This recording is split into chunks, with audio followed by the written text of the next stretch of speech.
All right. So for those of you that are new, this is our Wheel of Wisdom. It was a divine idea that came on the drive home to give the community back to you, to give the Sunday service back to you, so that we're addressing questions that you have rather than me trying to figure out what you need to hear. This is what you want to hear. And so our overarching topic this morning is living as consciousness, and we'll see how that's going to get contextualized.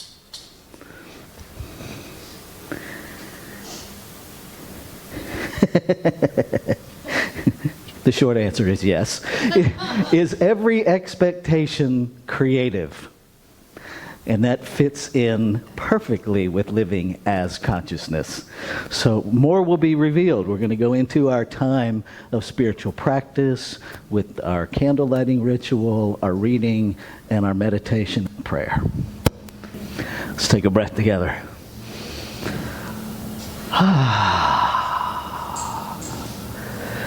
So this morning, we're still on our journey of remembering first things first, because there's only one first thing, and I don't know about you, but that first thing keeps changing. Right? It would be so easy if there was just one first thing, and we focused on that, and everything else just fell into place. Doesn't happen that way. And we're continuing our journey through the 12 steps and 12 traditions of recovery. And it's any recovery, because you can consult the gospel according to Google and put in 12-step recovery and get hundreds of recovery programs that use these 12 steps. Dale turned me on to a book, The 12 Steps for Everyone Who Wants Them. So literally, that's just kind of how it rolls. You don't have to have a substance use anything to benefit from these 12 steps. And it's so convenient. There's 12 months, there's 12 steps, there's 12 traditions. So we're starting with the 11th step this morning. And it's a pretty tall order in and of itself. We sought through prayer and meditation to improve our conscious contact with God as we understood Him. And here's where it gets a little touchy. Praying only for the knowledge of His will for us and the power to carry that out. Only. Can you imagine your only prayer is for the knowledge of Creator's desire to express as you and the power to carry that out? That you don't pray for stuff. You don't pray for anything to change. You just pray for awareness and the power to carry it out. There's in one of Ernest Holmes' writings, he says that when we create a demonstration, we must accept all that comes with it. Okay? So when we're praying for the perfect job, and we think it's in the community we already live in, and it shows up in a different country, we must accept all that comes with it. When we're praying for the perfect relationship, and a stray cat finds us, we must accept all that comes with the demonstration. Because if we're telling the truth, most of us, when we're talking about our perfect relationship, we want a puppy. We don't want a person, because people don't act like that. Right? People don't wiggle and be all excited every time you come home. People don't just automatically accept all of your ideas. They just don't. You want a puppy. And that's okay. But understand, the activity of creation has clarity. And so creation is creating from clarity. It's not creating from your human agenda. It's creating from clarity. Yeah. Right? Is every expectation creative? Yes. Because every expectation comes from a belief. Every belief comes from a desire to express. When we think about living as consciousness, it demands that we at least attempt to understand what consciousness is. The quantum field is science's version of consciousness. Energy, the substance of all matter, begins in this physical realm. It all begins in an undefined quantum field, unformed substance. What did philosophy surface? Unformed substance. And now science is beginning to bear that out. There was a time, and there still are material scientists that demand that there's no such thing as consciousness. Right? They get to believe that. Doesn't make it true. I don't know about you, but I've believed lots of things in my life that turned out wasn't quite so true as I thought it was. Right? Just because we believe it doesn't make it true. It just makes it our experience. And so if I believe that God is a punishing God, I should not be surprised when I go through life feeling punished by God. I've set it up that way. Now I can blame religion for that. And then I will continue to experience a punishing God in the face of religion. But I'm the one setting it up that way. I am the one committing my cause to victimhood. Ouch. But I'm the one doing it. I'm the one establishing the villain. And understand that in order to establish a villain, you had to first consent to being a victim. Otherwise, you don't need a villain. And then we make ourselves completely powerless by looking for a hero outside of ourselves. Because the Lord knows we couldn't possibly save ourselves. And yet, you are the only person who can save you. And the only thing that we're ever saving ourselves from are these pesky expectations. Who established them? We did. Did we have help? Of course. Because generationally, right, there are things in our lives that we believe that we have. You couldn't pinpoint where that belief came from if you had to. It's just always been there, right? But there was a time that it wasn't. We might have to go back a bunch of generations to find that time. But just because something has always been thunk, don't mean we got to keep thinking it. Change your thinking, change your life. So what is consciousness? Right? Do we even begin to understand what that is? I don't. And I was blessed to have Amit Goswami. I took 3 quantum physics classes from Dr. Amit Goswami in ministerial school. And he was, every time, he's like, if any physicist tells you they understand quantum physics, drop the class immediately and run. Because none of us understand quantum physics. It's about theory. It's about revealing what is there and gaining understanding. So here's how Ernest Holmes defines consciousness. in the glossary of the science of mind. Mental awareness. Now, he could stop there. Consciousness is both objective and subjective. It's both formed and unformed. Right? Objective consciousness is a state of conscious awareness equipped with will, decision, and discrimination. That's your thought. That's mind. Okay? That's the place where our thinking sets the quantum field in motion. Its reasoning is both inductive and deductive. Therefore, it has self-choice. Self-choice.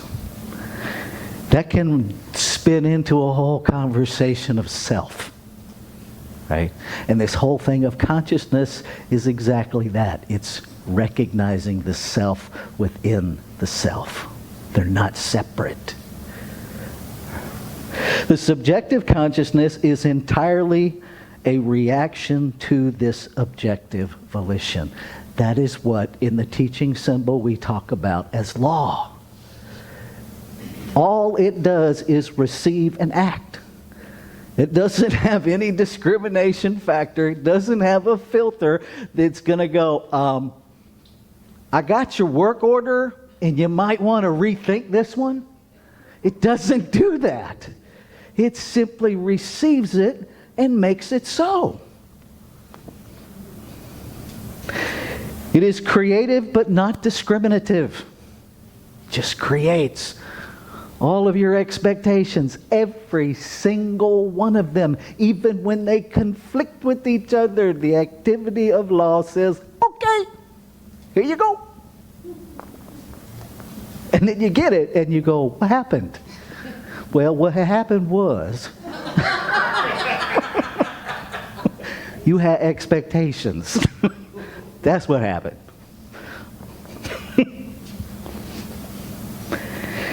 It is conscious in the same sense that the soil is conscious of the seed. Okay? If we plant a garden, soil recognizes the seed and goes to work doing what soil does in relationship to the seed. And something grows. That's the activity of law. Never once have you planted a tomato and had the soil grow watermelons. No, it doesn't happen, right? You plant a tomato, the soil grows a tomato. It doesn't discriminate. It doesn't go, I noticed last year they planted tomatoes, but they didn't really pick and eat any of them, so this year I'm going to do peppers. It doesn't do that. Although some of us have the expectation that it would, but it doesn't. I cannot tell you how many times I have met with people. Well, this is what I prayed for, but the universe knows what I really want. No, it doesn't. What the universe knows is exactly what you gave it. And that's what it creates. You are the chooser. You are the self-chooser. There's nothing outside of you that is going to circumvent what you set in motion. It just doesn't happen.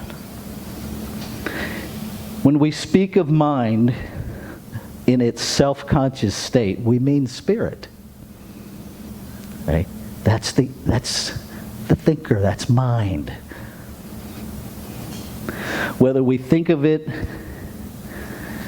in God or man, when we speak of consciousness in the subjective state, that receiver, we refer to the mental medium, the universal subjectivity law. The Bible calls this soul. Soul is not a thing you have.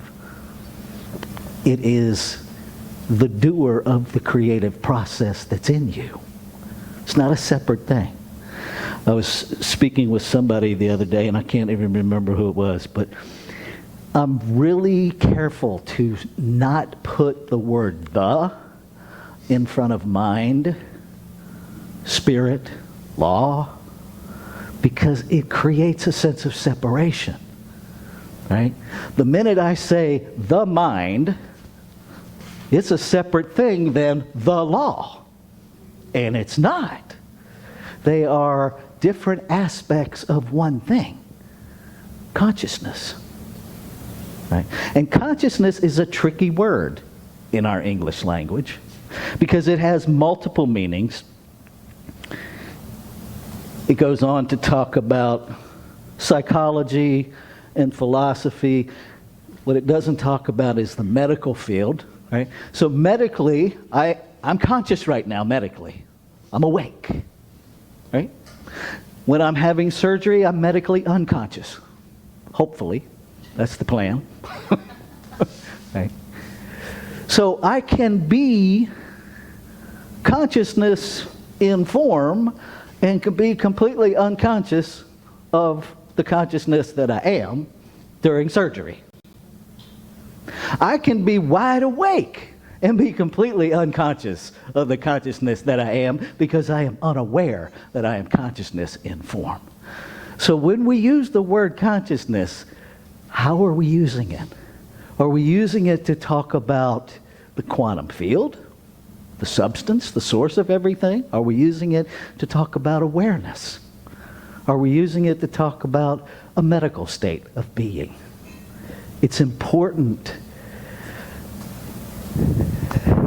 I don't know what kind of feedback Don Miguel Ruiz gets, but I know what kind of feedback I get about using what he taught about being impeccable with my word.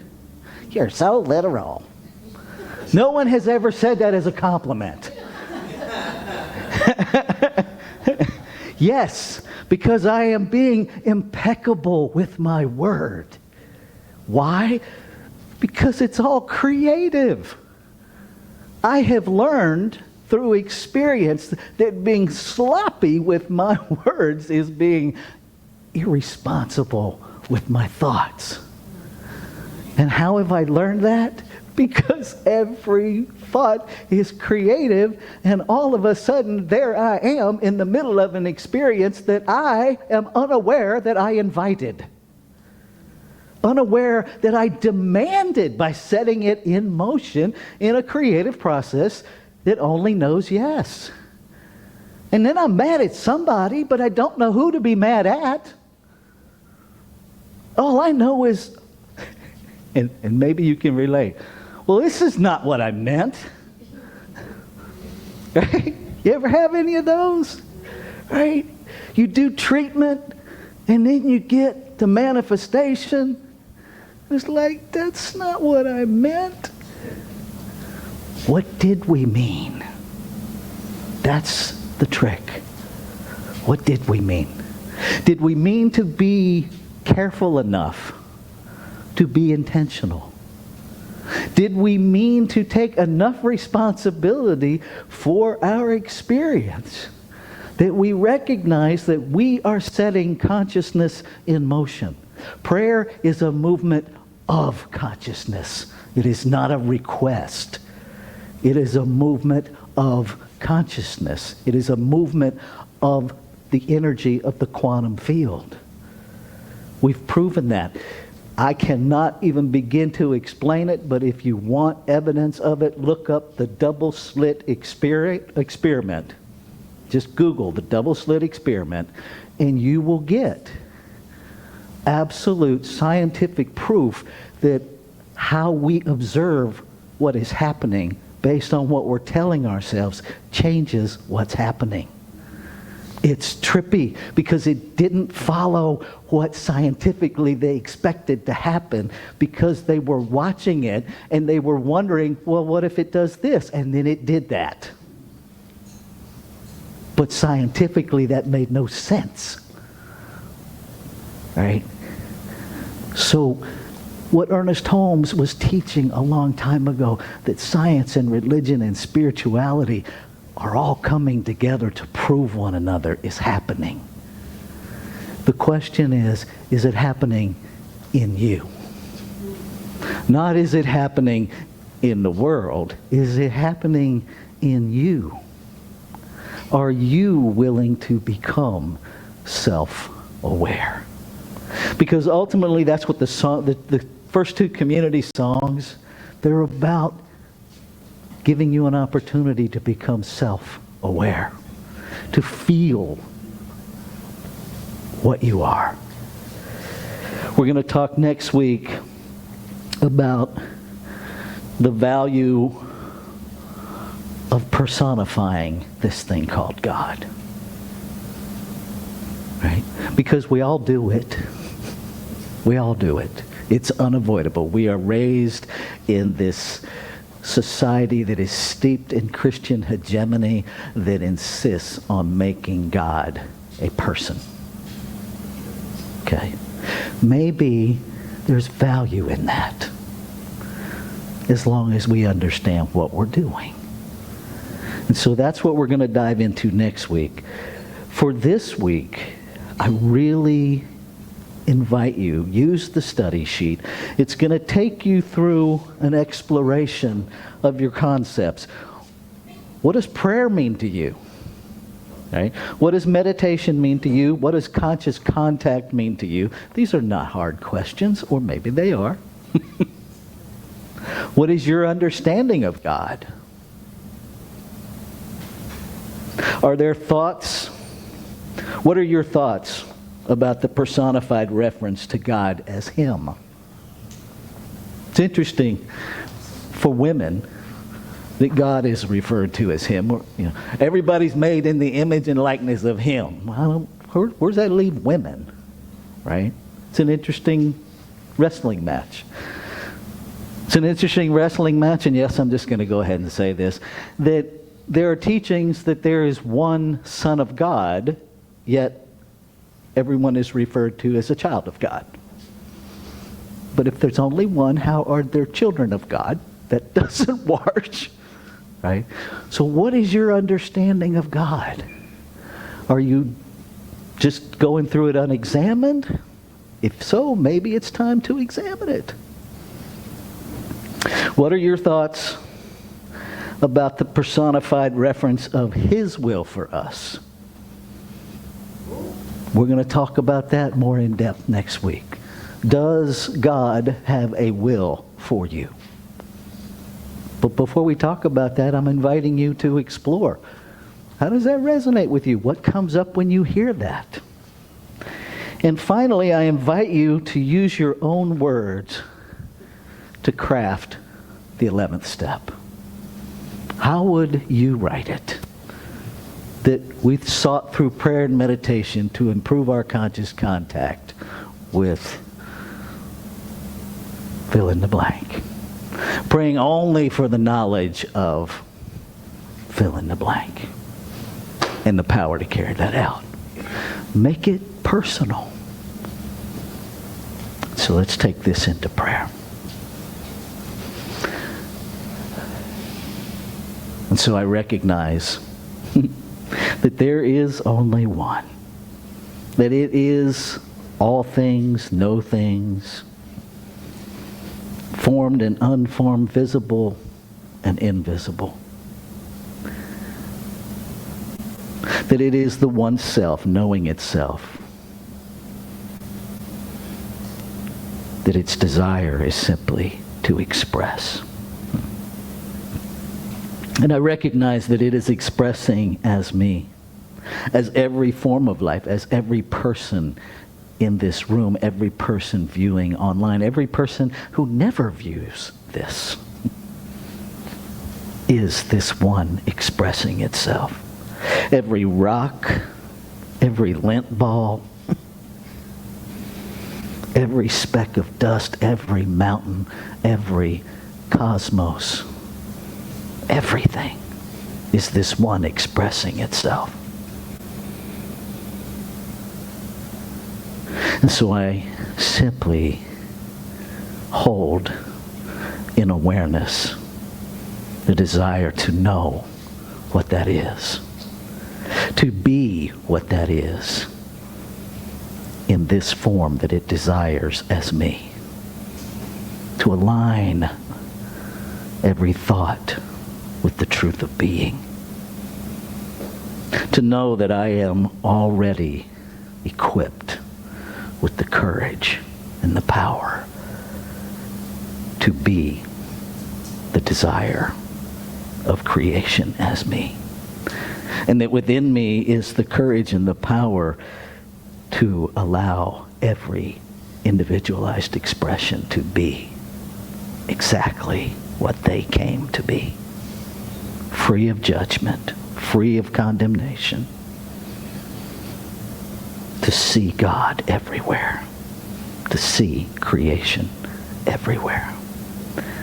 And so knowing that that has already been received in the subjectivity of the creative process, in law, in soul, has already been acted upon and already made so, I can let go.